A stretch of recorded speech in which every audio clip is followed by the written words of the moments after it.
A Paraná Educativa, AM 630 apresenta Justiça para Todos. Tudo o que você precisa saber sobre a justiça. Um programa produzido pela Associação dos Magistrados do Paraná. Olá, boa tarde para você ouvinte da Rádio Paraná Educativa. Eu sou Jéssica Camille Alves e começamos aqui na M630 mais uma edição do programa Justiça para Todos.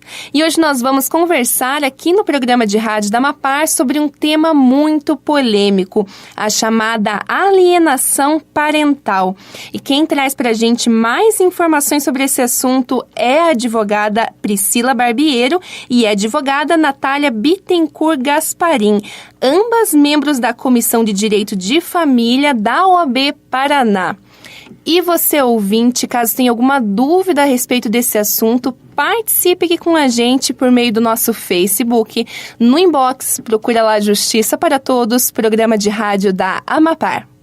Quero cumprimentar aqui primeiramente a doutora Natália. Boa tarde, doutora, e muito obrigada por aceitar nosso convite. Boa tarde, Jéssica. Boa tarde, ouvintes da Rádio Paraná Educativa. Quero cumprimentar também a doutora Priscila. Boa tarde, doutora, e muito obrigada por aceitar novamente o nosso convite. Boa tarde, Jéssica. Boa tarde, ouvintes da Rádio Paraná Educativa. É sempre uma satisfação estar aqui.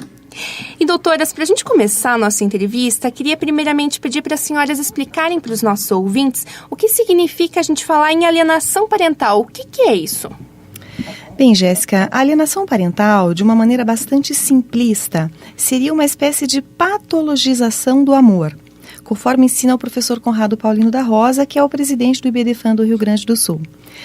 De acordo com a Lei 12.318 de 2010, que é a lei da alienação parental, né, é a lei que trata desse tema no Brasil, considera-se ato de alienação parental a interferência na formação psicológica de uma criança ou adolescente que é promovida ou induzida por um dos genitores, ou seja, pai ou mãe, né, pelos avós ou por outras pessoas que também tenham essa criança ou adolescente sob a sua autoridade, guarda ou vigilância. E é para que eles repudiem o outro genitor ou cause sérios prejuízos com relação ao vínculo com esse genitor. Interessante. Complementando um pouco o que a doutora Priscila já colocou, a alienação parental, então, em outras palavras, ela se caracteriza por um abuso psicológico. É um conjunto de práticas efetivadas pelo alienador, que pode ser o pai, a mãe, os avós, tios, qualquer pessoa. E o intuito desta alienação, deste abuso psicológico, é destruir o vínculo da criança ou do adolescente com o outro genitor, que nós chamamos de alienado, e sem que existam motivos reais que justifiquem essa prática. E queria pedir para as senhoras explicarem um pouquinho para os nossos ouvintes agora quais são as atitudes mais frequentes do alienador que caracterizam essa alienação parental. Olha, Jéssica, são várias as atitudes que podem ser caracterizadas como alienação parental. O artigo 2º, parágrafo único da Lei da Alienação Parental, apresenta algumas formas exemplificativas, ou seja, ela traz exemplos de condutas alienadoras, mas existem muitas outras condutas que, embora não estejam ali descritas, também são consideradas como alienadoras. A primeira conduta descrita na lei seria a realização de uma campanha de desqualificação contra aquele genitor que nós chamamos de alienado. Aqui vale dizer, Jéssica, que nem sempre a alienação ela é praticada após o rompimento afetivo dos pais. É muito comum, ainda durante a convivência sob o mesmo teto, essa postura abusiva do alienador, de desqualificação do outro. Por exemplo, a criança faz algo de errado e o genitor diz, bom, só podia ser filho da tua mãe, né, ou do teu pai, enfim.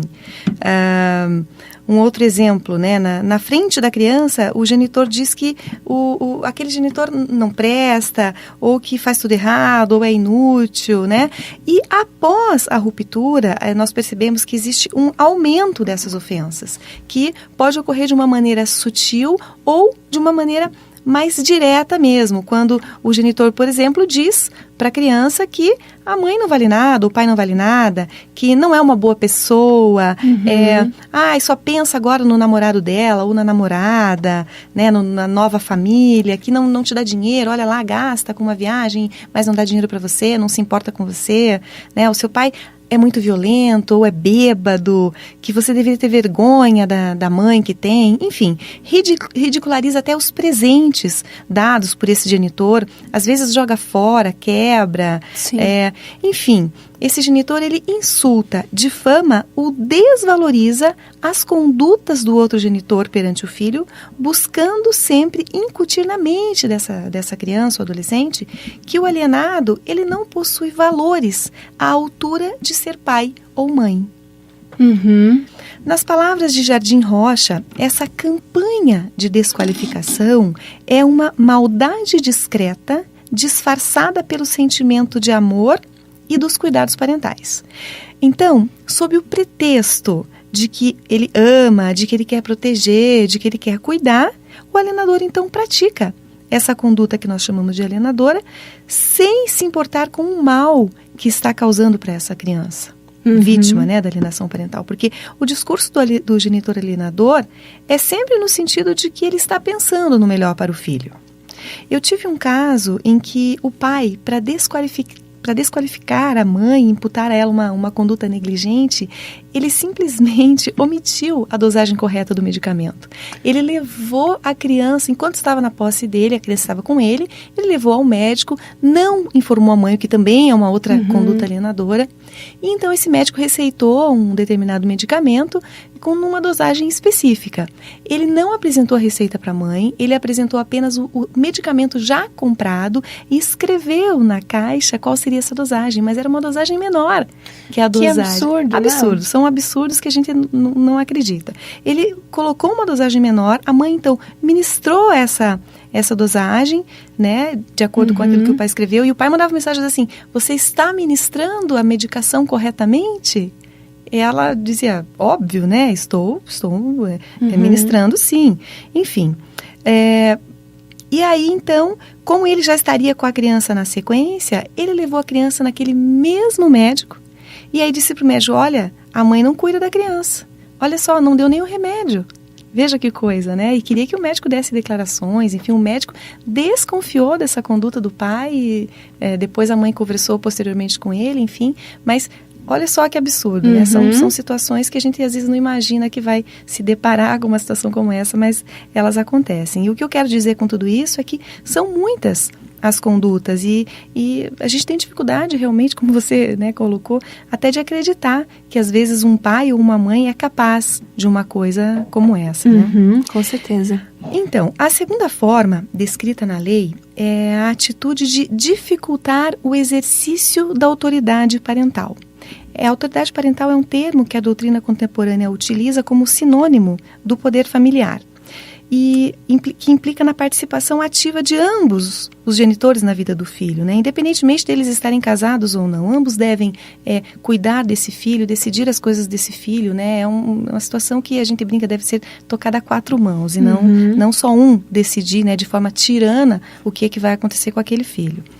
Por exemplo, quando um dos genitores escolhe o pediatra, ele vai no médico, vai no pediatra, nem comenta com o outro, não comunica qual é o pediatra, ele escolhe por si e pronto, né? Ou escolhe a escola do filho sem comunicação prévia, sem nenhuma discussão com o outro genitor. Ou também quando ele muda a criança de escola sem consultar o outro genitor. Também é bastante comum. O genitor acaba sabendo que a criança mudou de escola pela própria criança. Ah, papai, eu me mudei de escola, agora eu estou na escola X, né? Outra forma de alienação, Jéssica, é quando o pai ou a mãe apresenta o namorado, o novo parceiro, ou a parceira, né, para a criança, como o novo pai ou a nova mãe, o que é absolutamente inaceitável. Na verdade, qualquer atitude que venha a causar um obstáculo ou que venha a dificultar esse exercício da autoridade parental por um dos pais é indicativo de uma prática alienadora. Uhum. E essa forma, assim como as demais formas de alienação, ela não é praticada somente por aquele genitor que tem a base de residência do filho, ou seja, aquele que mora com o filho. Porque o genitor que não mora com o filho, ele também pratica alienação parental. Por exemplo, uma criança tem como base de residência a materna, né, que ainda é a mais comum. Sim. Então o pai, quando ele está com o filho, ele deixa de fazer tudo, ele deixa o filho fazer tudo que a mãe não deixa. Né? Pode comer a hora que quiser, comer o que quiser, pode dormir a hora que quiser. E aí a criança não quer voltar para casa da mãe muitas vezes, porque o pai é mais legal, né? E a mãe é má, a mãe é ruim, a mãe é que exige, né? Que cobra, faz o que nós chamamos do serviço sujo, né? E o pai fica com a parte legal, então às vezes a criança não quer voltar para casa da mãe. A terceira forma é a atitude de dificultar o contato com o genitor alienado. Então, ele não atende os telefonemas do pai ou da mãe quando a criança está com ele, né? Muda o número do telefone e não comunica. Às vezes, ele deixa de carregar o celular porque sabe que o pai ou a mãe vai ligar. Ou ele impede mesmo, proíbe o contato do filho com o genitor. Ele diz textualmente, você está proibido de falar com a sua mãe, você está proibido de falar com o seu pai. Enquanto você estiver comigo, você está comigo e não fala com o outro, né? Então, essa também é uma forma de alienação. A próxima conduta apontada na lei, Jéssica, é a dificultar o exercício do direito de convivência do outro genitor. E aqui a criatividade realmente ganha asas. Porque se nós considerarmos que o genitor pretende afastar a criança ou adolescente do genitor alienado, impedir e colocar obstáculos a essa convivência, eu diria que é um prato cheio para ele alcançar esse objetivo. Aqui nós podemos citar como exemplo o caso daquela mãe que marca o programa preferido do filho exatamente no horário ou um pouco antes do horário em que o pai deveria buscar essa criança para exercer o seu direito de convivência, né? Então, para essa criança, ele tem a impressão de que o pai chegou para atrapalhar. Sim. Ou ela agenda um compromisso para a criança naquele exato momento, né? Eu já tive casos em que uma mãe, ela marcava aulas particulares para a criança, ou ela marcava dentista justamente naquele horário que seria do pai, e ela dizia então, não, olha, o filho não pode ir com você porque ele tem um compromisso agendado. Eu tive recentemente, Jéssica, um caso agora nas férias, em que a mãe simplesmente disse que não traria a criança para Curitiba no dia em que o pai deveria iniciar o seu período de férias com o filho. E que se ele quisesse ver o filho, ele teria que buscar essa criança lá na cidade onde ela estava com os familiares, que é uma cidade no litoral. Que complicado. Causando, assim, uma tremenda dificuldade desse pai em conviver com o filho, porque a animosidade existente entre eles é muito grande. Ele não teria a menor condição de ir até a cidade, buscar o filho junto com os familiares da mãe, porque certamente ela iria causar algum tipo de confusão na frente dessa criança que já presenciou esse tipo de situação e isso trouxe muito sofrimento para ela, né? Então, ela ainda disse para o filho que o pai não foi buscá-lo porque ele não quis. Ela sai, ou também uma outra forma é quando ela sai de casa no horário que o pai deveria buscar a criança, e o pai fica horas ali na frente da casa e ainda diz para a criança, olha, o pai não quis buscar. Que pena, ficou aqui prontinha esperando o pai e ele não veio. Né? Quando na verdade o genitor alienado, ele arquitetou essa situação. Outra forma muito comum, Jéssica, de alienação parental é a omissão deliberada sobre informações pessoais importantes e relevantes na vida dessa criança ou adolescente. E, inclusive informações escolares, informações médicas e alteração de endereço. Aqui o genitor, que tem a base de residência da criança, ele muda de endereço. E às vezes ele muda até de cidade, sem nenhuma justificativa. E sequer avisa que mudou. Não se mudou porque encontrou um novo emprego, enfim, existe uma justificativa, né? Não, ele simplesmente muda para afastar mesmo. O intuito é buscar o rompimento do vínculo, né? Também acontece quando o genitor, que tem a guarda, normalmente, né, ele, entre aspas, esquece de avisar sobre um evento na escola. uma apresentação da criança onde seria importante a presença de ambos os genitores. Por exemplo, uma festa junina que tem a dança, né? Uma apresentação de Natal onde a criança eventualmente vai cantar uma música, uma competição, por exemplo, ou até mesmo uma cirurgia, um procedimento médico. E depois ele diz que o genitor não foi porque não se importa com o filho. A ideia é justamente gerar um sentimento de abandono nessa criança, nesse adolescente, fragilizando, né, comprometendo o vínculo com o alienador e, ao mesmo tempo, fortalecendo, assim, o vínculo dele, né, de dependência, o vínculo com o genitor alienador. E existe também, Jéssica, a apresentação de falsas denúncias contra o genitor ou contra alguém da família dele, justamente para impedir essa convivência, né, para impedir a convivência dessa criança ou adolescente com o genitor. E aqui nós temos a implantação das falsas memórias na vida do filho. Situações gravíssimas, né, doutora? Super graves. O Salvador Dalí, comentando a sua obra A Persistência da Memória, ele diz que a diferença entre as falsas memórias e as verdadeiras é a mesma das joias. São sempre as falsas que parecem ser as mais reais, as mais brilhantes.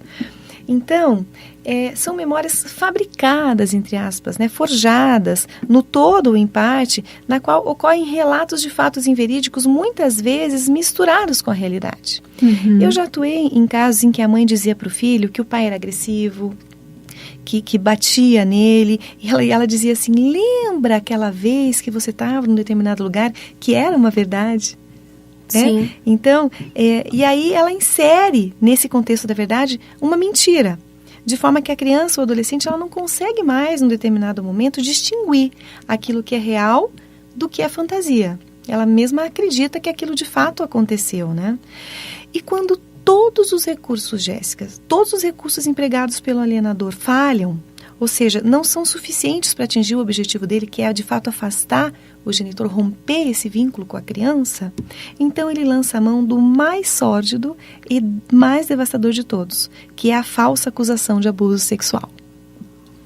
Lamentavelmente, tem acontecido de forma reiterada. Na ótica do professor Rolf Madaleno, essa é a modalidade mais perversa de alienação parental. E ele acrescenta que uma criança vítima de uma falsa alegação de abuso sexual, ela corre riscos similares ao de uma criança que realmente sofreu essa violência. Veja a gravidade, né? Ou seja, ela está igualmente sujeita a apresentar algum tipo de patologia grave na esfera afetiva, psicológica e social. Então, quando uma mãe ou um pai submete o filho a uma série de procedimentos absolutamente invasivos, doloridos, humilhantes, mesmo sabendo que aquilo não é verdade, ela também pratica o abuso sexual. Porém, nesse caso, ela pratica o abuso sexual invertido, conforme ensina a pediatra Lucy Pfeiffer, que ele pode ser tão danoso, quase tão danoso, quanto um abuso real.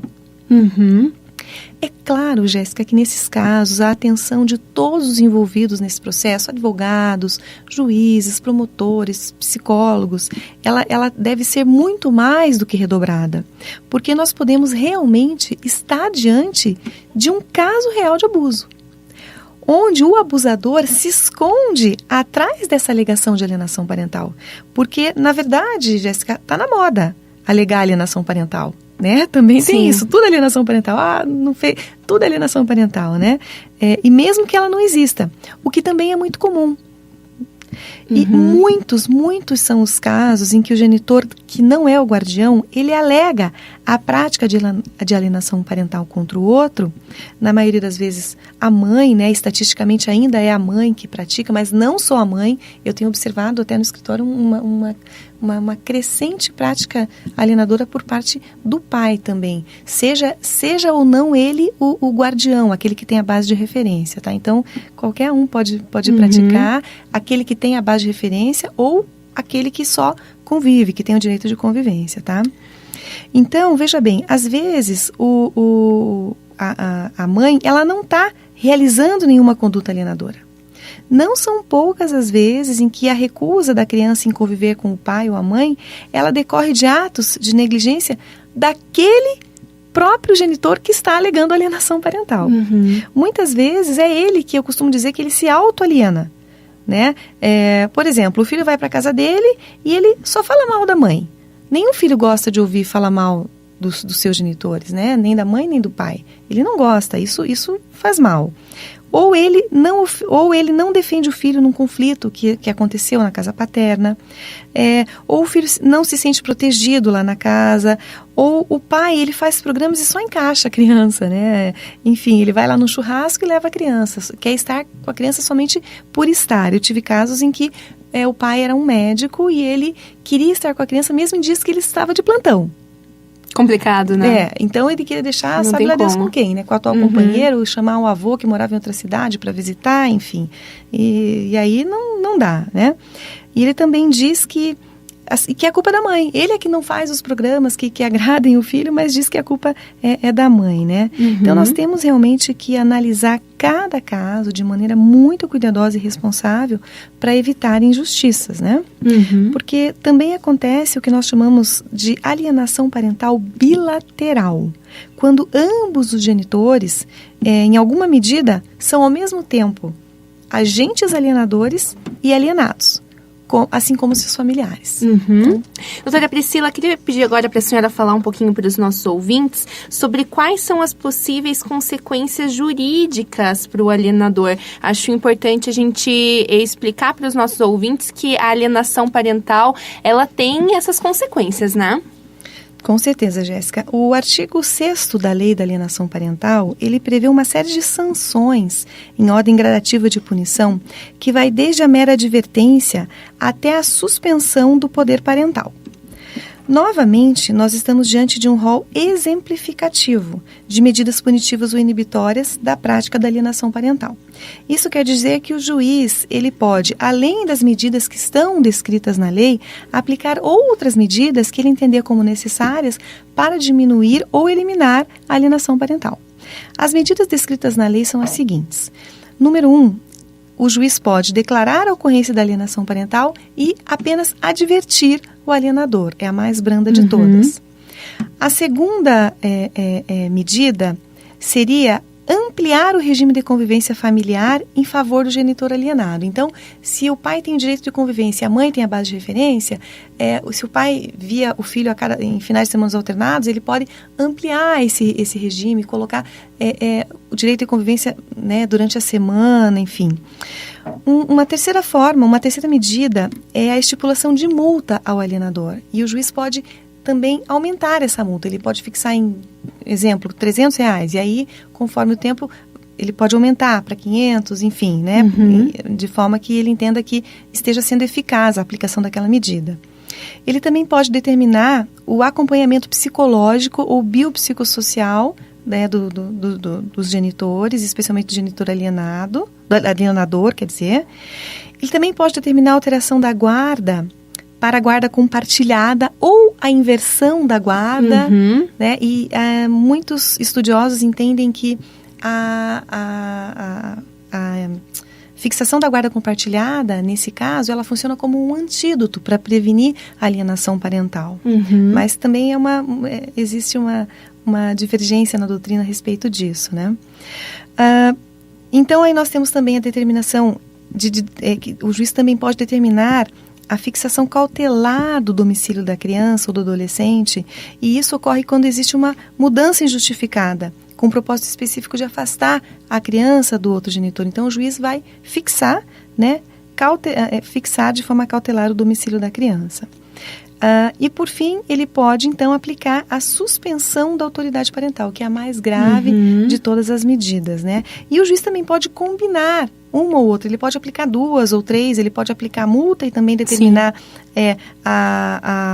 o acompanhamento psicológico e ampliar o regime de visitas, enfim. Ele pode aplicar, né, mais de uma sanção. Doutora Natália, conta um pouquinho para os nossos ouvintes sobre qual que é o procedimento para se denunciar esse tipo de comportamento. O que se deve fazer frente a uma situação como essa de alienação parental? Jéssica, primeiro é importante que o genitor tenha certeza de que está à frente de um quadro de alienação parental. E esse diagnóstico, ele deve ser feito por um profissional especializado, um profissional da área da psicologia, que deve investigar a situação, e é importante também que se realize imediatamente um acompanhamento terapêutico com esta criança e esse adolescente, vítima da alienação. Então, diagnosticada a alienação parental por esse profissional, o genitor deve procurar um advogado ou, a depender da situação econômico-financeira, a defensoria pública para ajuizar uma medida judicial, buscando a aplicação das penalidades sobre as quais a doutora Priscila já comentou. Tá? Então, este seria o procedimento. E é necessário, Jéssica, eu acho importante pontuar isso, que a via judicial sempre deixa marcas numa criança e num adolescente. Sim. Então, em alguns casos, a depender do contorno da situação, é possível que esse pai busque também, antes da propositura dessa medida judicial, uma mediação extrajudicial, uma busca de um diálogo com outro genitor. É claro que aqui é necessário ter responsabilidade. Então, nesta mediação extrajudicial, é possível que se faça um acordo que depois é levado também à homologação no judiciário, porque envolve menor e a intervenção do Ministério Público é imprescindível, prevendo quais seriam as medidas que esse genitor alienador deve submeter. Então, pode ser o acompanhamento terapêutico também, junto com o acompanhamento terapêutico da criança e do adolescente para verificar se está cessando a alienação parental. Enfim, uma série de medidas que extrajudicialmente podem ser previstas. Mas isso depende daí de cada caso. Interessante, doutora. E, doutora, acho que uma dúvida também que as pessoas têm sobre o assunto é como provar na justiça uma alienação parental. Essa questão da prova sempre é bem complicada, né? Como que isso tem que funcionar? Sim, Jéssica, realmente existe essa dúvida. E todos os meios de prova podem ser utilizados. Então, eventualmente, uma gravação da criança e do adolescente feita pelo genitor que constata a alienação, um laudo um parecer exarado por esse profissional que fez esse diagnóstico anteriormente, a propositura da medida. E dentro da via judicial, o meio de prova mais efetivo é a prova pericial. Então, o juiz, na prova pericial, ele designa um perito, que é da confiança dele, para realizar essa prova pericial, que normalmente contempla várias sessões com os familiares, os menores e, a depender do caso, pessoas que convivam com a criança ou do adolescente. E é importante aqui, Jéssica, que esse perito ele seja especialista em alienação parental, porque a situação é complexa, exige um olhar atento e um profissional da área da psicologia. Doutora, infelizmente nosso tempo está acabando, né? Mas para a gente finalizar a nossa entrevista, eu acho que seria interessante destacar para os nossos ouvintes quais são as possíveis sequelas para a criança alienada, porque a gente sabe que esse é um comportamento dos pais, que às vezes eles têm querendo prejudicar o ex-cônjuge, mas quem é mais prejudicado mesmo é o filho, né? Essa criança que está sofrendo com alienação parental. Exatamente, Jéssica. E as sequelas, elas podem ser terríveis. As crianças envolvidas nesse contexto, elas apresentam diversos comportamentos e sentimentos que geram prejuízos ao desenvolvimento de sua personalidade. São crianças que muito provavelmente terão fortes sentimentos de baixa autoestima, de insegurança, culpa, depressão, elas se afastam de outras crianças, sentem medo, e tudo isso pode gerar um transtorno de personalidade e de condutas graves e permanentes na fase adulta. Então, essas consequências da alienação, Jéssica, elas não são sentidas somente pela criança e adolescente quando de sua efetiva prática. Elas terão consequências para o futuro. E existem, inclusive, estudos que associam a prática do alcoolismo, da drogadição e até mesmo do suicídio com a alienação parental. Por isso que o assunto é realmente muito grave. Tanto que a Organização Mundial de Saúde reconheceu a síndrome da alienação parental como uma doença recentemente. Agora, no mês de junho, há um mês, aproximadamente. Ela foi, então, inserida na Classificação Internacional de Doenças e Problemas Relacionados com a Saúde, o CID. Doutora Natália, doutora Priscila, infelizmente nosso tempo acabou. Meia horinha é muito pouco para a gente discutir um assunto tão Muito complexo pouco, como esse, né? Mas eu quero novamente agradecer a participação das senhoras aqui no programa de rádio da Mapara e até uma próxima vez. Nós é que agradecemos, Jéssica. Obrigada, Jéssica. E a gente fica por aqui com o programa Justiça para Todos e voltamos amanhã às 3 horas da tarde. É claro, ouvinte, eu espero a sua companhia. Um ótimo dia e até lá. A Paraná Educativa M630 apresentou Justiça para Todos. Tudo o que você precisa saber sobre a justiça. Um programa produzido pela Associação dos Magistrados do Paraná.